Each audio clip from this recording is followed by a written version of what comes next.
supplication, and do the blessed Sun no hurt. For my sake, thy true friend. I choked out some words through my grief and misery, as much as to say I would spare the Sun, for which the lad's eyes paid me back with such deep and loving gratitude that I had not the heart to tell him his good-hearted foolishness had ruined me and sent me to my death. As the soldiers assisted me across the court, the stillness was so profound that if I had been blindfold I should have supposed I was in a solitude instead of walled in by 4,000 people. There was not a movement perceptible in those masses of humanity, they were as rigid as stone images, and as pale, and dread sat upon every countenance. This hush continued while I was being chained to the stake, it still continued while the faggots were carefully and tediously piled about my ankles, my knees, my thighs, my body. Then there was a pause, and a deeper hush, if possible, and a man knelt down at my feet with a blazing torch. The multitude strained forward, gazing, and parting slightly from their seats without knowing it. The monk raised his hands above my head, and his eyes toward the blue sky, and began some words in Latin.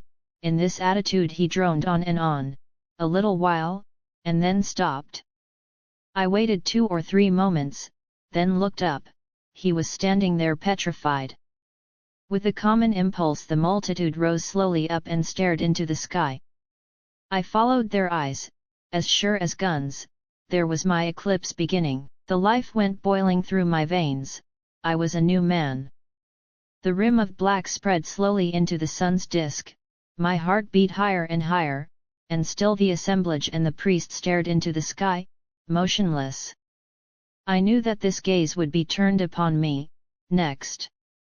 When it was, I was ready. I was in one of the most grand attitudes I ever struck, with my arms stretched up pointing to the sun. It was a noble effect. You could see the shudder sweep the mass like a wave. 2 shouts rang out, one close upon the heels of the other, "Apply the torch!"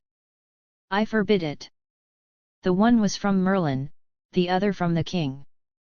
Merlin started from his place to apply the torch himself, I judged. I said, "Stay where you are. If any man moves even the king before I give him leave, I will blast him with thunder, I will consume him with lightnings." The multitude sank meekly into their seats, and I was just expecting they would. Merlin hesitated a moment or two, and I was on pins and needles during that little while. Then he sat down, and I took a good breath, for I knew I was master of the situation now. The king said, "Be merciful, fair sir, and essay no further in this perilous matter, lest disaster follow. It was reported to us that your powers could not attain unto their full strength until the morrow, but your majesty thinks the report may have been a lie. It was a lie." That made an immense effect, up went appealing hands everywhere, and the king was assailed with a storm of supplications that I might be bought off at any price, and the calamity stayed. The king was eager to comply. He said, "Name any terms, reverend sir, even to the halving of my kingdom, but banish this calamity, spare the sun." My fortune was made. I would have taken him up in a minute, but I couldn't stop an eclipse, the thing was out of the question. So I asked time to consider. The king said, "How long, how long, good sir, be merciful, look, it groweth darker, moment by moment. Prithee, how long?" "Not long. Half an hour, maybe an hour." There were 1,000 pathetic protests, but I couldn't shorten up any, for I couldn't remember how long a total eclipse lasts. I was in a puzzled condition, anyway, and wanted to think. Something was wrong about that eclipse, and the fact was very unsettling. If this wasn't the one I was after, how was I to tell whether this was the 6th century, or nothing but a dream? Dear me, if I could only prove it was the latter. Here was a glad new hope. If the boy was right about the date, and this was surely the 20th, it wasn't the 6th century. I reached for the monk's sleeve, in considerable excitement, and asked him what day of the month it was. Hang him, he said it was the 21st.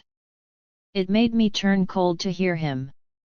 I begged him not to make any mistake about it, but he was sure, he knew it was the 21st.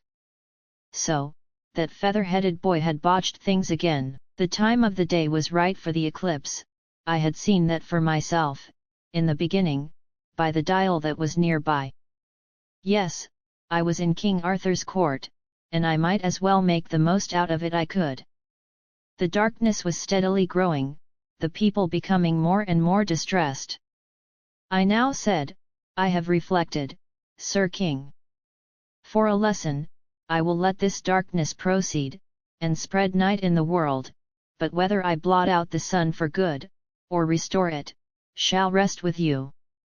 These are the terms, to wit, you shall remain king over all your dominions, and receive all the glories and honours that belong to the kingship, but you shall appoint me your perpetual minister and executive, and give me for my services 1% of such actual increase of revenue over and above its present amount as I may succeed in creating for the state.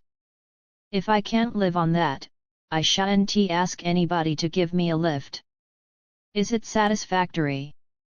There was a prodigious roar of applause, and out of the midst of it the king's voice rose, saying, Away with his bonds, and set him free. And do him homage, high and low, rich and poor, for he is become the king's right hand, is clothed with power and authority, and his seat is upon the highest step of the throne. Now sweep away this creeping night, and bring the light and cheer again, that all the world may bless thee. But I said, that a common man should be shamed before the world, is nothing, but it were dishonour to the king if any that saw his minister naked should not also see him delivered from his shame. If I might ask that my clothes be brought again. They are not meet, the king broke in. Fetch raiment of another sort, clothe him like a prince. My idea worked.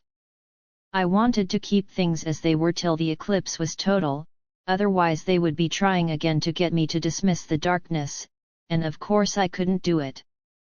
Sending for the clothes gained some delay, but not enough. So I had to make another excuse. I said it would be but natural if the king should change his mind and repent to some extent of what he had done under excitement, therefore I would let the darkness grow a while, and if at the end of a reasonable time the king had kept his mind the same, the darkness should be dismissed. Neither the king nor anybody else was satisfied with that arrangement, but I had to stick to my point. It grew darker and darker and blacker, while I struggled with those awkward 6th century clothes. It got to be pitch dark, at last, and the multitude groaned with horror to feel the cold uncanny night breezes fan through the place and see the stars come out and twinkle in the sky. At last the eclipse was total, and I was very glad of it, but everybody else was in misery, which was quite natural. I said, the king, by his silence, still stands to the terms.